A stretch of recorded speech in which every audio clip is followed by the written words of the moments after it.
Hello guys, welcome to our classroom. We are learning Marigold for class 2. Picture story. Look at the pictures, narrate the story in your language and then in English.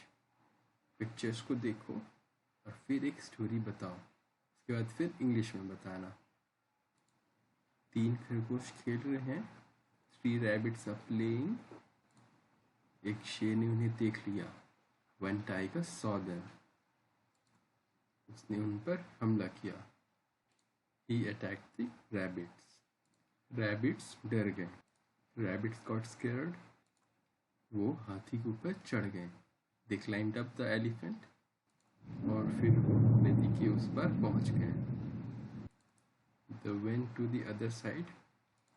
हाथी ने अपने सूर में पानी भरा और उसे शेर पे छींट दिया।